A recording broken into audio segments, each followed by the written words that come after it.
मया तदमिदं सर्वम। जल में ही मछली रहती है, लेकिन मछली को जल दिखाई नहीं देता। जैसे आप वायु में ही रहते हैं, लेकिन आपको वायु दिखाई नहीं देता। जल कहता है कि मेरे में मछली का वास है ही नहीं, मैं ही हूँ। अथवा जल कह सकता है कि मेरे में तो मछली है, लेकिन मैं मछली में नहीं हूँ। और मछली कहती है कि न मेरे में जल है, न मैं जल में हूँ। पता नहीं मेरा मूल क्या है। उसे जल से निकाला भी नहीं जा सकता। मात्र इतना ही है कि वह बड़ी हो गई है, जबकि पहले वह एक कीटाणु के रूप में थी, जिसे निकालने की सामर्थ्य किसी में है ही नहीं। जल में और भी नाना प्रकार के जीव जंतु बीज रूप में हैं, जिन्हें निकालने का कोई प्रश्न ही नहीं है। जल के जीव जंतुओं को जल आकाश की तरह दिखाई देता है। जैसे आप पृथ्वी पर वायु के अंतर्गत चलते हैं, दौड़ते हैं, उसी प्रकार वे भी जल में चलते हैं, दौड़ते हैं, क्योंकि उसके लिए वह आकाश की तरह दिखाई देता है। यद्यपि आपका भी ऑक्सीजन, जिसे आप गैस कहते हैं, वह भी एक सघन आवरण है। उसका भेदन करना कुछ जीवों के लिए अति कठिन है। कुछ ऐसे जीव हैं जो कार्बन डाइऑक्साइड लेते हैं और ऑक्सीजन छोड़ते हैं। जहां ऑक्सीजन की सीमा समाप्त हो जाती है और कार्बन डाइऑक्साइड का क्षेत्र आता है, वे उस क्षेत्र में रहते हैं।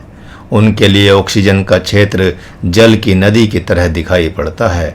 मछली को भी जल के बाहर पृथ्वी पर निकाल दिया जाए तो उसके लिए भी ऑक्सीजन एक तरल पदार्थ की तरह दिखाई पड़ता है। जैसे आपके लिए उसका आकाश जल की तरह दिखाई पड़ता है, उसी प्रकार उसको आपका आकाश नदी की तरह दिखाई पड़ता है। आपका शरीर वायु प्रधान होने के कारण से वायु को नहीं देख सकता, और मछली का शरीर जल प्रधान होने से जल को नहीं देख सकता। अरे, जल को जल कैसे देख सकता है, उसी प्रकार वायु को वायु कैसे देख सकता है। वायु कहता है मुझे शरीर दिखाई नहीं पड़ते, उसी प्रकार जल कहता है मुझे मछली दिखाई नहीं पड़ती। इस न्याय से भगवान इस मंत्र के द्वारा निर्गुण निराकार होकर बोल रहे हैं। वे कह रहे हैं कि सारी सृष्टियां, सारे प्राणी पदार्थ मेरे में हैं, किंतु मैं उनमें नहीं हूँ। जिस प्रकार स्वप्न दृष्टा स्वप्न से जागृत अवस्था में लौटने पर कहता ही है कि मेरे में स्वप्न है, मैं स्वप्न में नहीं हूँ, ठीक उसी प्रकार जो आत्मज्ञानी है वह कहता है कि मेरे में संसार और संसार के प्राणी पदार्थ तो हैं, पर मैं उनमें नहीं हूँ। इतना ही नहीं, भगवान में सब स्थित हैं, लेकिन भगवान किसी में स्थित नहीं है। इसे समझने के लिए संकेत किया जाता है। इस पर थोड़ा विशेष ध्यान देंगे। जैसे रज्जु में तो भ्रांतिवश सर्प है, लेकिन सर्प में रज्जु नहीं है। सीपी में भ्रांतिवश चांदी है, लेकिन चांदी में सीपी नहीं है। ठूंठ पेड़ में भ्रांतिवश प्रेत है, लेकिन प्रेत में पेड़ नहीं है। मरु मरीचिका में भ्रांतिवश जल है, लेकिन जल में मरु मरीचिका नहीं है। शरीर में पिता भाव, माता भाव, पति भाव, पत्नी भाव, पुत्र पुत्री भाव, स्वजन भाव है, लेकिन इन भावों में शरीर नहीं है। उसी प्रकार किसी शरीर में भ्रांतिवश पत्नी भाव से काम है, लेकिन काम में स्त्री नहीं है। किसी शरीर में भ्रांतिवश वैरी भाव से क्रोध है, लेकिन क्रोध में शरीर नहीं है। किन्हीं किन्हीं शरीरों में भ्रांतिवश अपनत्व की भावनावश राग है, द्वेष है, छल है, कपट है, लेकिन इन सब भावों में शरीर नहीं है। उसी प्रकार ब्रह्म के विविध रूपों में विविध भाव हैं, लेकिन विविध भावों में ब्रह्म नहीं है। जैसे आकाश नामक ब्रह्म में तत्व भाव है, लेकिन आकाश तत्व भाव में ब्रह्म नहीं है। वायु नामक ब्रह्म में तत्व भाव है, लेकिन वायु तत्व भाव में ब्रह्म नहीं है। अग्नि नामक ब्रह्म में अग्नि तत्व भाव है, लेकिन अग्नि तत्व भाव में अग्नि नामक ब्रह्म नहीं है। जल नामक ब्रह्म में जल तत्व भाव है, लेकिन जल तत्व भाव में जल नामक ब्रह्म नहीं है। पृथ्वी नामक ब्रह्म में पृथ्वी तत्व भाव है, लेकिन पृथ्वी तत्व भाव में पृथ्वी नामक ब्रह्म नहीं है। उसी प्रकार पेड़ पौधे एवं वनस्पति नामक ब्रह्म में पेड़ पौधे वनस्पति भाव है, लेकिन इन भावों में पेड़ पौधे वनस्पति नामक ब्रह्म नहीं है। पशु पक्षी कीट पतंगे नामक ब्रह्म में पशु पक्षी कीट पतंगे आदि भाव हैं, लेकिन पशु पक्षी कीट पतंगे भाव में इन नामों वाला ब्रह्म नहीं है। वैसे ही मनुष्य देवता गंधर्व किन्नर यक्ष राक्षस भूत प्रेत नामक ब्रह्म में मनुष्य एवं देवता आदि भाव हैं, लेकिन इस मनुष्य देवता गंधर्व आदि भाव में मनुष्य देवता गंधर्व किन्नर आदि नामक ब्रह्म नहीं है। वैसे ही भोजन वस्त्र आवास नामक ब्रह्म में भोजन वस्त्र आवास भाव तो है, लेकिन भोजन वस्त्र आवास भाव में भोजन वस्त्र आवास नामक ब्रह्म नहीं है। इसी प्रकार कहाँ तक कहा जाए, जितने भी नाम एवं रूप हैं वे ब्रह्म की विभिन्न आकृतियों में तो हैं, लेकिन ब्रह्म की नाना प्रकार की आकृतियाँ उन नाम एवं रूपों में नहीं है। मया तदमिदम को समझने के लिए भगवान दत्तात्रेय की अवधूत गीता नामक ग्रंथ में अध्याय 4 में संपूर्ण मंत्र अति विलक्षण है, उन्हें भी देखना चाहिए। न च मत स्थानी भूतानि, भगवान की विभूति अर्थात आत्मा संपूर्ण भूत प्राणियों में रहता भी है, उनका धारण भी करता है, किंतु उनके गुण दोषों से लिप्त नहीं होता। अतः भगवान कहते हैं कि यह मेरी महत योग माया है, जो यह मेरा आत्मा हर किसी प्राणी पदार्थ में रहते हुए भी नहीं रहता। तो क्या आत्मा और परमात्मा दो हैं? ऐसा प्रश्न खड़ा हो जाता है। नहीं नहीं, यह तो समझाने के लिए औपचारिकता मात्र ही है, ऐसा समझना चाहिए। जो संपूर्ण वाक्यों में पदों में अहम अर्थात मैं बीज मंत्र के रूप में प्रकाशित होता है, जिस अहम के बिना किसी भी प्राणी की सत्ता नहीं है, उसी अहम प्रत्यय को यहाँ आत्मा कहा गया है। जैसे मैं मनुष्य हूँ, मैं देवता हूँ, मैं पशु हूँ, मैं संत हूँ, मैं असंत हूँ, मैं सामान्य हूँ, मैं ज्ञानी हूँ, मैं मूर्ख हूँ, मैं कुछ नहीं हूँ, मैं सर्प हूँ, मैं शेर हूँ, मैं पक्षी हूँ, मैं कीड़ा हूँ, मैं मच्छर हूँ, मैं चींटी हूँ आदि। इन वाक्यों में मैं ही आत्मा है।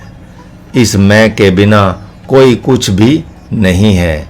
इस मैं को लेकर ही अथवा इस मैं से ही प्राणी पदार्थ प्रकट होते हैं। इसी मैं को व्यष्टि चेतन कहते हैं। जब कोई आकृति नहीं रहती देवता मनुष्य पशु पक्षी आदि की, तब यही मैं समष्टि चेतन कहा जाता है। जैसे आकाश का विभाग नहीं किया जा सकता, किंतु औपचारिकता के लिए तो घटाकाश मठाकाश चिदाकाश भूताकाश आदि आकाश का विभाग करके कहा ही जाता है, जबकि आकाश आकाश ही है। अतः स्वरूपतः उसका विभाजन हो ही नहीं सकता। उसी प्रकार मैं अर्थात अहम मैं ही है, इसका विभाजन हो ही नहीं सकता। तत्वतः चींटी द्वारा व्यवहृत मैं ही देवता मनुष्य पशु पक्षी द्वारा व्यवहृत मैं है। ऐसा नहीं कि चींटी का मैं अशुद्ध है और देवता मनुष्य संत आदि का मैं शुद्ध है। यह मैं ही तो दृष्टा है, साक्षी और चेतन है। इसे शुद्ध अशुद्ध नहीं कहा जा सकता। यही निर्गुण निराकार आत्मा है। परम पूज्य मस्तराम बाबा ने इसका संकेत अत्यंत पैनी दृष्टि से अपने आत्मचिंतनम नामक ग्रंथ में दिया है। स्फुरति विशति संविद यत्र सकृद विभातः विविध विभव भावान नेहते नेति नेति। अविदिति विदिताभ्या मन्यतान्यन्य एव अहमिति परिपूर्ण प्रत्यय प्रत्यगात्मा। इस मंत्र में अहम प्रत्यय को ही जो संपूर्ण प्राणी पदार्थों में स्फुरित हो रहा है वही परिपूर्ण आत्मा है, ऐसा सिद्ध किया गया है। इस प्रकार आत्मा परमात्मा में भेद नहीं मानना चाहिए। न च मत स्थानी भूतानी, इसका एक दूसरा अर्थ सुने। इस जीव जगत में संपूर्ण भूत प्राणियों के भावों को उत्पन्न करने वाला जो ब्रह्म ज्ञानी है वही आत्मा है। वह सभी प्राणियों के साथ रहते हुए भी किसी के गुण धर्म दोष नामक धर्म से लिपायमान नहीं होता। यही उसका योग में ऐश्वर्य है। वह अज्ञानियों के बीच में ही प्रकट होता है। उन्हीं के द्वारा उसका शरीर पाल पोष कर बड़ा किया जाता है, किंतु जब वह अपने आत्म स्वरूप में स्थित हो जाता है तो वे अज्ञानी उसके संपूर्ण शासन में रहते हैं, उसकी संपूर्ण अध्यक्षता में रहते हैं। अब वह उन अज्ञानियों के अनुसार नहीं रहता। हाँ, जो उसके निष्कामी और सकामी भक्त हैं, जो उसकी आत्मा ही हैं, वे उसमें और वह उनमें रहता ही है। यही उसका ऐश्वर्य है। वह साधु के साथ रहता है, असाधु के साथ रहता है, कामी और अकामी के साथ तथा शुभ और अशुभ के साथ भी रहता है, लेकिन वह अपने स्वरूप में ही रहता है। जैसे माँ बेटे की बेटी के साथ, बेटी के साथ बेटे के साथ, पति के साथ, भाई बहन के साथ रहने पर भी बेटे बेटी के पास अपने को माँ, पति के पास अपने को पत्नी तथा सेवक के पास अपने को मालकिन कहती है, लेकिन सभी भावों के मूल में उसका स्त्री भाव सूक्ष्म रूप से बना ही रहता है। वैसे ही आत्मज्ञानी सबके साथ रहता है, सबको शांति वहन करता रहता है, ज्ञान ध्यान विज्ञान देता रहता है, गुरु एवं शिष्य अर्थात संत का व्यवहार करता रहता है, किंतु उसकी आत्मरूपता बनी की बनी रहती है। उसकी ब्रह्म स्मृति पल भर के लिए भी विस्मृत नहीं होती। भूत भ्रन्न च भूतस्थो ममात्मा भूत भावनः। यहाँ भूत शब्द का तात्पर्य मुमुक्षुओं यानी जिज्ञासुओं से है। प्रभु ने कहा, वह आत्मज्ञानी जिज्ञासुओं के हृदय में दिव्य भाव प्रकट करता है, ब्रह्म जिज्ञासा प्रकट करता है, पुनः ब्रह्म जिज्ञासा की रक्षा करता है और कालांतर में ब्रह्म ज्ञान भी देता है, तो भी वह अकर्ता ही बना रहता है। पूर्व में कहा भी गया है कि इस ब्रह्मांड का वह पिंड है अर्थात आत्मा है। उसके पास उसके आश्रम में रहने वाले शिष्यों के द्वारा जो घटना घटती है वह ब्रह्मांड के संसद में घटती है। मया तदमिदम सर्वम। जिस प्रकार सोने में से कंगन, कड़ा, बाजूबंद, हार, अंगूठी आदि सारे नाम निकाल दिए जाएं तथा इन आकृतियों को समाप्त कर दिया जाए तो न ये सब नाम रहेंगे न उन गहनों की आकृतियां रहेंगी, बल्कि मात्र वहाँ सोना रह जाएगा। उसी प्रकार आपके मन से नाम और रूप विस्मृत हो जाए तो सम शांत ब्रह्म ही बचेगा। महाराज के परम पूज्य गुरुदेव ने मेरा लक्ष्य में लिखा है, सगुण ब्रह्म सब जगत है निर्गुण बसता माही। शिवानंद सच कह रहा किंचित दूर स्वर नाही। तथा रामचरितमानस में भी कहा गया है कि सगु नहीं अगु नहीं नहीं कहूँ भेदा, गावही मुनि पुराण बुध बेदा। अगुण अरूप अलख अज जोई, भगत प्रेम बस सगुन सोई। जो गुण रहित सगुन सोई कैसे, जलु हिम उपल बिगल नहीं जैसे। अर्थात निर्गुण निराकार ब्रह्म ही प्रकट है, जो अज्ञानियों के द्वारा जगत कहा जा सकता है। प्रश्न है कि जब सब ब्रह्म ही है तो यह जगत क्या भला है? इसका उत्तर परम पूज्य मस्तराम बाबा ने दिया है। परमोपात परजन्य विद्य दामाहिषम ब्रह्म, भ्राजमान है प्रपंचोत्र आत्मा साक्षी सदक्षर। यह राजयोग है। यद्यपि आत्मा साक्षी है, सत है, त्रिकाल में अक्षर है, तो भी सीपी में चांदी और मरु मरीचिका में जल चमक जाता है। लेकिन सीपी में चांदी और मरु मरीचिका में जल खोजें तो नहीं मिलेगा। वैसे ही ब्रह्म में रजोगुण नाम की शक्ति कौंध जाती है, लेकिन ढूंढने पर रजोगुण की शक्ति नहीं मिलती। उसी प्रकार ब्रह्म में थोड़े समय के लिए द्वैत चमक जाता है, लेकिन उसकी सत्ता नहीं है। उसी प्रकार ब्रह्म में खोजेंगे द्वैत को, मैं और तुम को, तो वह नहीं मिलेगा। ब्रह्म में संसार कैसे भास और भाषित हो रहा है, जैसे आकाश में बादल और बादल में बिजली भास रही है, लेकिन आकाश में बादल और बादल में बिजली को ढूंढेंगे तो ये नहीं मिलेंगे, क्योंकि ये है ही नहीं।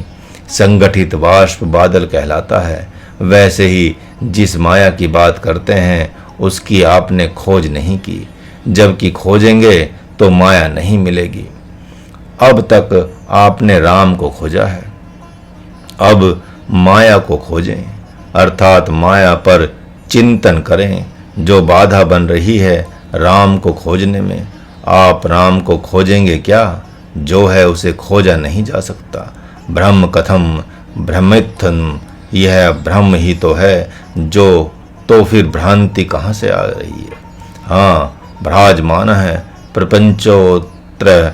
जैसे आत्मा ब्रह्माकाश में जगत नहीं चमक रहा है, बल्कि जगत भाव अर्थात जगत होने का भाव चमक रहा है, वैसे ही आपके मन में ये मेरी स्त्री है यह भाव चमक रहा है, ये बाल बच्चे हैं यही बिजली चमक रही है, जो मरने के बाद अर्थात इस शरीर के जाने के बाद समाप्त हो जाएगी, अथवा चिंतन करेंगे तो खत्म हो जाएगी, अर्थात द्वैत भाव खत्म हो जाएगा। इस प्रकार यह शरीर मेरा है, यह ब्रह्म में क्षुद्र भाव चमक रहा है, अज्ञानता चमक रही है।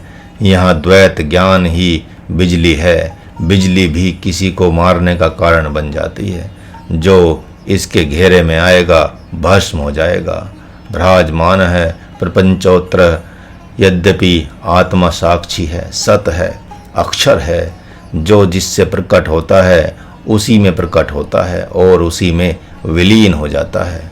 उसे ही विक्षेप शक्ति कहते हैं, तामस शक्ति कहते हैं, सात्विक शक्ति कहते हैं। वैसे ही समाधि चमक जाती है, वैराग्य चमक जाता है, ध्यान चमक जाता है।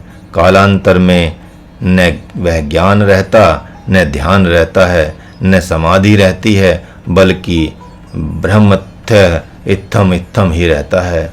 मया तदमिदम सर्वम, जो शेष बचता है केवल ब्रह्म होता है। चिंतन के अभाव में आपकी मृत्यु हो जाती है। अतः जब किसी भी पदार्थ और पदार्थ के स्वरूप एवं उसकी सत्ता पर विचार करेंगे तो उसे उस रूप में नहीं पाएंगे और आप आगे बढ़ेंगे। मया तदमिदम सर्वम। अब आप पुनः सावधान हो जाएं, क्योंकि महाराज जो कहने जा रहा है उसे अति सजगता में ही समझ सकते हैं।